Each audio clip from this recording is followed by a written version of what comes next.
तो दोस्तों आज मैं एक्सप्लेन करूंगा एक Telugu super natural horror movie को जिसका नाम है तंतिरम चैप्टर 1 टेल्स ऑफ शिवाकाशी। और तंतिरम यहाँ पर तंत्र है यानी कि एक हाई स्पिरिचुअल एनर्जी। और हाँ, इस मूवी की IMDb रेटिंग शॉकिंगली हाई है जो कि है 8.6 स्टार्स आउट ऑफ 10। मूवी काफी बेहतरीन है, बहुत ही ज्यादा बढ़िया मूवी है ये। और अगर आप इसको देखना चाहते हो तो प्राइम वीडियो पर जाकर इसको देख सकते हो।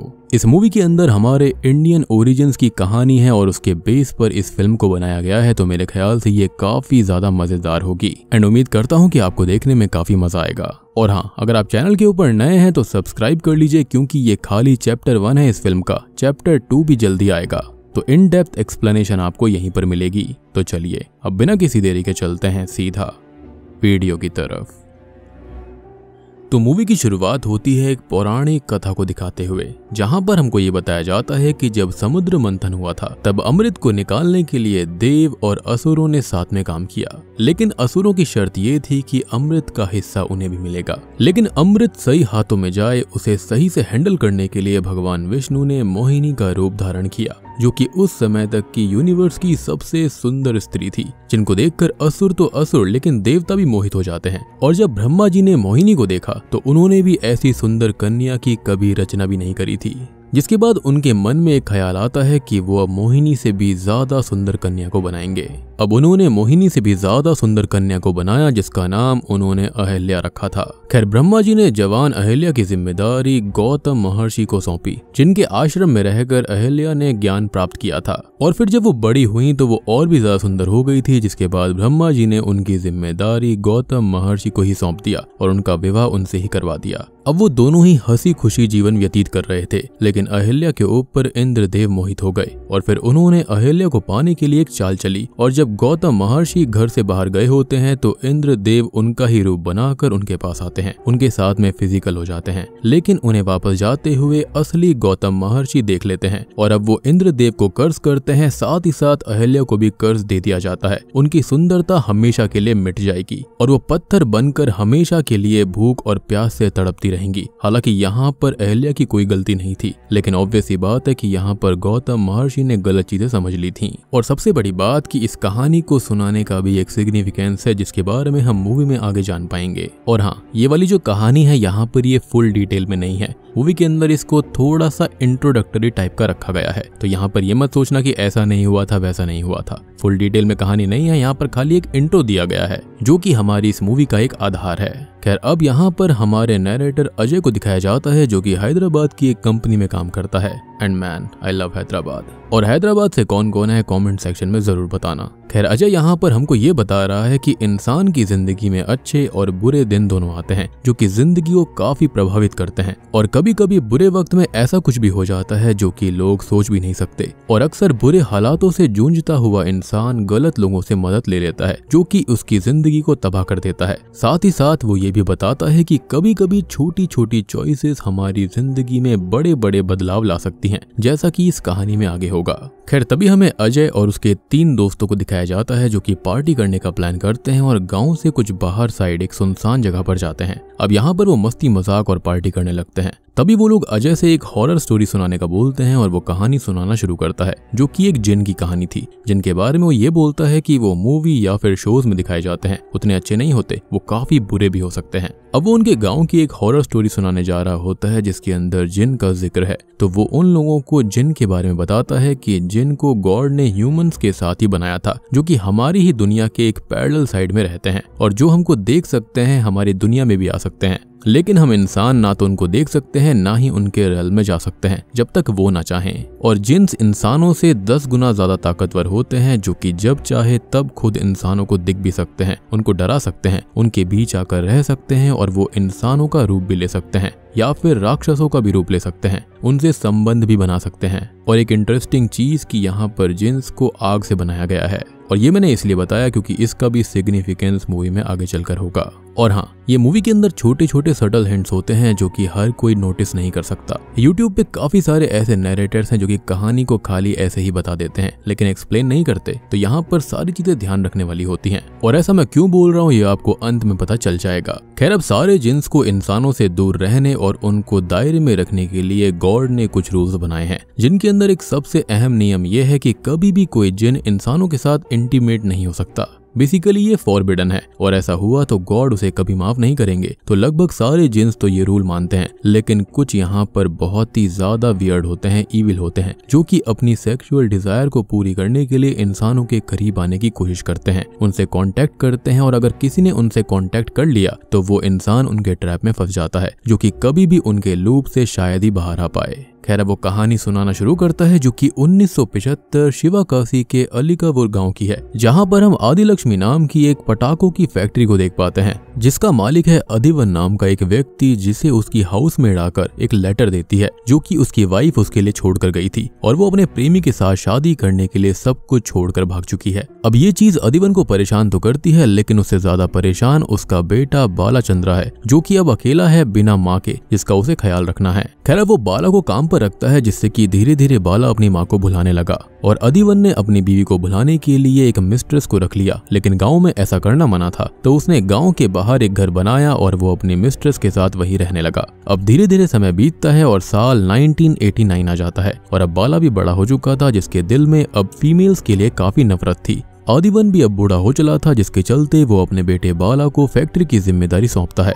और सबसे बड़ी बात कि वो औरतों से नफरत करता था, तो वो शादी के लिए मना करता है, तो वो जबरदस्ती उसकी शादी अलाग्नि नाम की गांव की सबसे सुंदर लड़की से करा देता है। अब शादी वाले दिन ही बाला उसे ये बोल देता है कि वो नहीं जानता कि वो कभी उसे एक्सेप्ट कर भी पाएगा या फिर नहीं, या फिर कभी रिश्ता भी बना पाएगा, तो वो उसे माफ कर दे। और वो दोनों अलग अलग सोने लगते हैं और पति के इस नेचर से अलाग्नि को भी काफी दुख होता है। अब बाला अलाग्नि के साथ इस घर में रहता था और आदिवन अपनी मिस्ट्रेस के साथ गांव के बाहर वाले घर में। शादी के बाद अलाग्नि एक अच्छी बीवी बनने की पूरी कोशिश करती है, लेकिन बाला उसे कभी करीब नहीं आने देता, उससे बात नहीं करता और हमेशा उससे चिढ़ा रहता। अब पत्नी से दूरी के साथ साथ उसके पिता ने उसे पूरी फैक्ट्री की जिम्मेदारी भी सौंप दी थी, जिसे उसे अकेला ही देखना होगा, जिससे कि वो काफी स्ट्रेसफुल और अकेला सा हो गया था। अब एक दिन हम फैक्ट्री के अंदर एक अदृश्य शक्ति को देखते हैं जो कि यहाँ वहाँ घूमने लगती है, जिसे वहाँ पर कोई भी नहीं देख पाता, और ये एंटिटी ही असल में जिन थी। अब बाला अपने ऑफिस में बैठा हुआ था कि तभी वहाँ की लाइट्स खुद पे खुद फ्लिकर होने लगती है और अब उस जिन की आवाज उसको सुनाई देती है, जिससे वो थोड़ा डर जाता है और खुद को संभालता है कि ये कोई भ्रम होगा।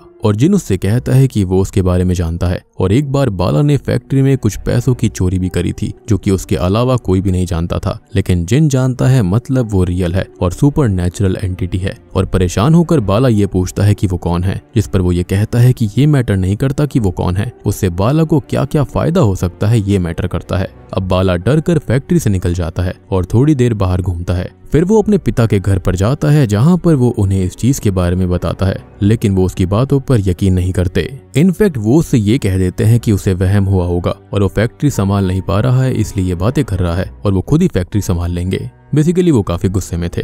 अब बाला परेशान होकर घर आता है और अलाग्नि उससे बात करने की कोशिश करती है, लेकिन वो उससे तो दूर ही रहता था और उसे जिन की ही बातें बार बार याद आ रही थी। खैर वो सोने चला जाता है तो हम उसके पास घूमते हुए उसी इनविजिबल जिन को फील कर पाते हैं। वो उसके ब्लैंकेट को हटा देता है और बाला इससे परेशान होता है और सपने में भी वो जिन उसे ही हॉन्ट करता है, जिससे वो बहुत ज्यादा डर गया था और अब अलाग्नि आकर उसको संभालती है। अब अलाग्नि के इस गेस्चर से वो बहुत खुश होता है और वो दोनों इंटीमेट होने लगते हैं और फिर वो उसको बताता है कि बचपन से उसे ऐसे ही सपने आते हैं और वो डर कर जाग उठता है, जैसे उसकी माँ संभाला करती थी। लेकिन एक दिन वो अचानक से ही चली गई, जिससे कि उसके अंदर वो डर आ गया था, जो कि आगे चलकर स्त्रियों के लिए नफरत में बदल गया था। खैर अब वो दोनों ही काफी खुशी खुशी एज अ कपल रहने लगे थे और सब कुछ काफी अच्छा चल रहा होता है। खैर इसी बीच फैक्ट्री के अंदर थोड़ा सा काम ज्यादा हो जाता है, जिस वजह से बाला वहाँ ज्यादा वक्त देने लगता है और एक दिन अलाग्नि उसके लिए खाना लेकर आती है और वहाँ पर घूमने वाला जिन उस पर नजर बना लेता है, लेकिन उसके मंगलसूत्र को देखकर पीछे हट जाता है। अब उसके जाने के बाद वो जिन वहाँ पर बाला से बात करने लगता है और अभी बाला उससे डरता नहीं है और पूछता है कि वो कौन है, जिस पर वो बताता है कि ये मैटर नहीं करता, जैसे मैंने पहले भी बताया था, बस वो बाला को बहुत फायदे दे सकता है। और उसके पिता को डाउट है कि बाला फैक्ट्री चला भी पाएगा या फिर नहीं, तो वो उस डाउट को ट्रस्ट में बदल सकता है, जिस पर बाला पूछता है कि वो कैसे। तो इस बात पर जिन ये बताता है कि वो एक्सपोनेंशियल एक्सपोनेंशियल ग्रोथ उसे देगा और ऐसा प्रॉफिट उसको दिलाएगा जिसे किसी ने अभी तक सोचा भी नहीं होगा। बाला कहता है कि वो बदले में क्या लेगा, क्योंकि ऐसे ही कोई किसी के लिए कुछ भी नहीं करेगा, स्पेशली उसके जैसी सुपरनैचुरल एंटिटी, जिस पर वो कहता है कि उसे बदले में उसकी बीवी अलाग्नि का एक बूंद खून लाना होगा। और ये सुनकर बाला अपसेट होकर वहां से जाने लगता है, क्योंकि वो ऐसा नहीं कर सकता था। जिससे कि वो जिन उससे ये कहता है कि उसने उसे डराया नहीं, धमकी नहीं दी, किसी को भी हर्ट करने के लिए नहीं कहा, खाली एक बूंद खून ही मांगा है, वो भी अलाग्नि का, जो कि वो इजीली ला सकता है और बदले में उसे पैसा, इज्जत सब कुछ मिल जाएगा। और अब बाला वहां से चला जाता है और सोच में पड़ जाता है। उसे जिन की वही बातें याद आती रहती हैं और अब वो फाइनली उसकी बात मानने का फैसला कर लेता है। अब वो एक दिन अलाग्नि को बेहोश करके उसका एक बूंद खून निकाल लेता है। वो रात को फैक्ट्री जाता है और जिन से ये बोलता है कि वो उसके लिए खून की बूंद ले आया और अब जिन बहुत खुश होता है। वो उससे आंखें बंद करने के लिए कहता है ताकि वो जिन को देख ना पाए और वो बस उस खून की बूंद को चाट लेता है, जिससे कि जिन बहुत खुश था और बाला से ये कहता है कि उसने उसे वो दे दिया जो वो मांग रहा था, तो उसे भी वो मिल जाएगा जो वो चाहता है, मतलब तरक्की, पैसा और इज्जत। और अब यहाँ से वो जा रहा है और वो सिर्फ बाला के बुलाने पर ही वापस आएगा।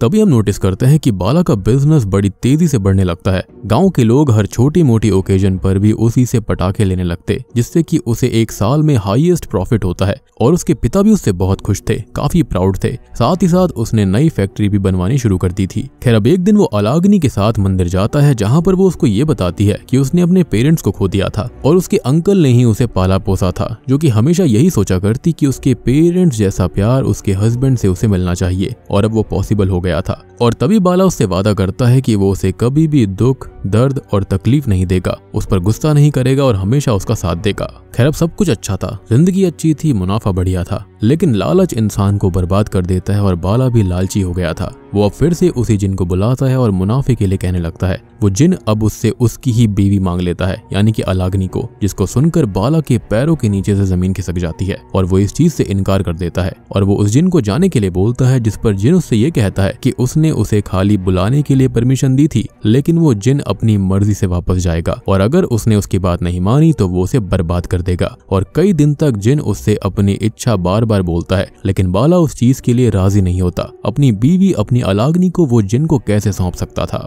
और अपनी माँ के बाद उसने फिर से प्यार किया है अलाग्नि से, तो ऑब्वियस सी बात है वो ऐसा नहीं होने दे सकता था। अब जिन ने जो जो बेनिफिट्स उसको दिए थे वो धीरे धीरे खराब होने लगे थे। उसकी जिंदगी डिस्टर्ब हो गई थी। पहले तो गवर्नमेंट फायर क्रैकर्स पर बैन लगा देती है, जिससे वो बहुत परेशान होता है और पता करता है कि ये बैन टेम्परेरी है। तो वो पुरानी फैक्ट्री का सारा माल नई फैक्ट्री के वेयर हाउस में शिफ्ट कर देता है। लेकिन एक दिन बारिश होती है और नई फैक्ट्री का वेयर हाउस अभी सही से नहीं बना था, जहाँ पर बारिश का पानी भर जाता है और सारा माल बर्बाद हो गया था। खैर अब बाला इससे पूरी तरह टूट जाता है और अब वो हार कर उस जिन के पास जाता है। लेकिन मुझे यहाँ पर लगता है कि जिन ने गवर्नमेंट को इन्फ्लुएंस नहीं किया होगा। पटाखों पर बैन तो यहाँ पर नेचुरल था, लेकिन जिन ने इस चीज को अपने प्रॉफिट के लिए इस्तेमाल किया। उसने ऐसा दिखाया कि ये उसका काम था। हालांकि गांव के अंदर जिन ने सभी को इन्फ्लुएंस किया था उससे पटाखे खरीदने के लिए, लेकिन गवर्नमेंट लेवल पर उसका काम नहीं था। लेकिन ऑब्वियस सी बात है कि जिन यहाँ पर काफी शातिर था। खैर वो जिन से ये कहता है कि वो उसके साथ ऐसा ना करे। वो अलाग्नि को नहीं दे सकता, खुद को दे सकता है, लेकिन जिन को अलाग्नि ही चाहिए थी, क्योंकि उसने पहले उसका खून चखा था। और मुझे लगता है कि यहाँ पर ये जिन मेल है, तभी तो उसको अलाग्नि चाहिए, क्योंकि अगर वो फीमेल होती तो वो बाला को इजीली ले सकती थी। खैर अब वो उससे ये कहता है कि अलाग्नि ने उसका फायदा उठाया है, उसको धोखा दिया है, जिस पर वो बोलता है कि ये सब जिन उसको मैनिपुलेट करने के लिए बोल रहा है। जिस पर जिन कहता है कि वो अलाग्नि से ही पूछ ले कि कैलाश कौन है। खैर अब वो घर आकर अलाग्नि को कन्फ्रंट करता है और वो सब कुछ सच बता देती है कि शादी से पहले वो अपने पड़ोसी कैलाश के साथ प्यार में थी, लेकिन वो उससे शादी नहीं करना चाहता था, तो वो उससे अलग हो गई और कभी उसने उसके साथ कुछ भी फिजिकल रिलेशन नहीं बनाया था। और ये बात वो उसे शादी की पहली रात को ही बताना चाहती थी, लेकिन स्थिति बिल्कुल ठीक नहीं थी। वो उससे वैसे ही चिड़ा चिड़ा रहता था, जिसके बाद में पहली बार तो उन दोनों के बीच में दूरियां मिटी थी और वो क्लोज आ गए थे, जिसके चलते उसने उसे कुछ नहीं बताया। वो नहीं चाहती थी कि उनका रिश्ता खराब हो जाए। और मेरे ख्याल से ऐसी चीजों को पास्ट में ही दबे रहने देना चाहिए, जिनका प्रेजेंट में कोई भी फर्क नहीं पड़ने वाला। अब ऑब्वियसली बाला को अलाग्नि की बातों पर यकीन हो गया था। वो फैक्ट्री जाता है और जिन को ये सारी बात बताता है, तो जिन उससे उल्टा कहता है कि अलाग्नि ने झूठ बोला है। और अब वो उसे विजन्स दिखाता है जिसके अंदर अलाग्नि के साथ कैलाश इंटीमेट हो रहा था और बाला बहुत ही गुस्से में आ जाता है। वो अपने पिता के पास जाता है, उन्हें ये सब बता देता है, जो कि उससे ये कहते हैं कि वो अलाग्नि को जिन को दे दे और सबसे बोल दे कि वो भाग गई। मतलब कि उनकी खुद की बीवी यानी कि बाला की माँ कभी भागी ही नहीं थी, बल्कि उन्होंने उसे जिन को दे दिया था अपने फायदे के लिए। जी हाँ, यानी कि इस जिन के बारे में उसके पिता पहले से सब कुछ जानते थे। अब बाला के दिमाग में जिन की बातें घूम रही थी, उसके पिता ने भी अलाग्नि के लिए गंदगी उसके दिमाग में भर दी थी, तो वो अलाग्नि को जिन के लिए देने के लिए राजी हो जाता है। जी हाँ, यानी कि वो उससे इतना प्यार करता था, लेकिन गंदगी भर गई थी दिमाग में, जिसके चलते उसने ये फैसला कर लिया, या फिर ये कहें कि गुस्से में उसकी बुद्धि पर पत्थर पड़ गए थे। खैर अब वो उससे ये कहता है कि अच्छे लक के लिए उन्हें एक रिचुअल करना होगा, जिसके अंदर नई ब्राइड और ग्रूम की तरह तैयार होकर उन्हें फैक्ट्री जाना है, वहाँ पर शादी करनी है, और वो इसके लिए राजी हो जाती है क्योंकि अलाग्नि काफी भोली थी, अपने पति पर यकीन करती थी। खैर अब सुबह 4 बजे वो तैयार होते हैं और अलाग्नि अपना मंगलसूत्र निकाल कर घर पर ही रख देती है, जो कि उसे नहीं करना चाहिए था। आपको याद होगा कि जिन मंगलसूत्र के चलते उसे टच नहीं कर पाया था, यानी कि इस जिन ने पहले से ही अलाग्नि पर नजर रखी हुई थी। वो जानता था कि वो बाला को बहला फुसला लेगा, जिसके बाद में वो दोनों फैक्ट्री आ जाते हैं। बाला अलाग्नि को छोड़कर थोड़ी देर बाहर जाता है और अब जिन अलाग्नि के पास में आता है, जिससे वो डरने लगती है। और तभी बाला अंदर आकर उस पर गुस्सा करता है कि अलाग्नि ने झूठ बोला, वो कैलाश के साथ फिजिकल हुई थी, लेकिन वो कहती है कि ये सच नहीं है और फर्स्ट नाइट उसको ब्लीडिंग भी हुई थी, मींस वो वर्जिन है और प्योर है। और अब बाला को तभी अपनी गलती का एहसास होता है और उसे विजन के अंदर याद आता है कि वो खुद ही था जो कि अलाग्नि के साथ इंटीमेट हो रहा था, लेकिन जिन ने वहां पर उसे कैलाश का चेहरा दिखाया, उसको बहुत ही बड़ा धोखा दिया। लेकिन अब बहुत देर हो जाती है क्योंकि अलाग्नि ने ना ही मंगलसूत्र पहना था ना ही कुछ, और सबसे शॉकिंग बात कि अलाग्नि प्रेग्नेंट भी थी, जिसको वो बचाने की भी कोशिश करता है, लेकिन वहां पर आग का एक घेरा बन चुका था। और हम जानते हैं कि जिन्स जो होते हैं वो आग से ही बनते हैं, और यही उसका सिग्निफिकेंस था, जो कि मैंने स्टार्टिंग में आपको आग वाली बात बताई थी। और अब जिन उसको अपने साथ ले जाता है, यानी कि अलाग्नि खत्म हो जाती है। और आपने नोटिस किया होगा कि जिन अलाग्नि को ऐसे ही नहीं ले सकता था, बाला को उसे विलिंगली उसे देना पड़ता, तभी जिन के पास में ये शक्ति आती। और एक बात और थी कि गॉड ने पहले ही रूल बनाए थे कि जिन्स इंसानों के साथ इंटीमेट नहीं हो सकते, लेकिन ये जिन इविल था और उसकी यही सेक्सुअल डिजायर थी। ऑब्वियस सी बात है, वो गांव की सबसे सुंदर लड़की थी, और जो शुरुआत वाली कहानी थी, यानी कि समुद्र मंथन वाली अहल्या की कहानी, उसका भी यहाँ पर यही सिग्निफिकेंस है। थोड़ी थोड़ी चीजें मैच हो रही हैं। अब बाला पूरी तरह से टूट जाता है और अपने पिता के घर पर जाता है, और उन्होंने खुद की वाइफ यानी कि उसकी माँ के साथ भी गलत किया, बाला के दिमाग में गलत चीजें डाल दी, और अब वो उनको खुंदस में खत्म करके वापस फैक्ट्री आ जाता है और खुद को भी हैंग करके खत्म कर देता है, क्योंकि वो इस चीज का दुख सहन नहीं कर पाया था। खैर अब कहानी प्रेजेंट टाइम में अजय और उसके दोस्तों पर आती है, और अजय बताता है कि जहां पर वो फिलहाल पार्टी कर रहे हैं ना, ये सेम वही फैक्ट्री है जहां पर वो सब कुछ हुआ था। लेकिन वो इन चीजों को नहीं मानते, और अब वहां पर हलचल शुरू हो जाती है और अलाग्नि का गोश्त वहां पर आकर उन सब पर हमला कर देता है। सबसे बड़ी बात ये थी कि वहां पर वो लोग दारू वगैरह भी पी रहे थे, जो कि उनको नहीं करना चाहिए था। अब यहाँ पर दोस्तों काफी सारे सवाल बच जाते हैं कि अजय को ये कहानी कैसे पता थी, और वो अपने दोस्तों को वहीं पर लेकर क्यों आया, और इस जिन के ओरिजिन्स क्या थे। सबसे बड़ी बात कि फैक्ट्री का नाम आदि लक्ष्मी क्यों था, और ये जिन वहीं पर क्यों रहा करता था। यहाँ पर काफी सारे ऐसे सवाल हैं जिनके जवाब हमें फिलहाल नहीं मिले हैं, और इसलिए तो इसको चैप्टर 1 कहा गया है, क्योंकि इसका चैप्टर 2 भी जल्दी आएगा। और बूम, इसी के साथ में ये मूवी यहीं पर खत्म हो जाती है।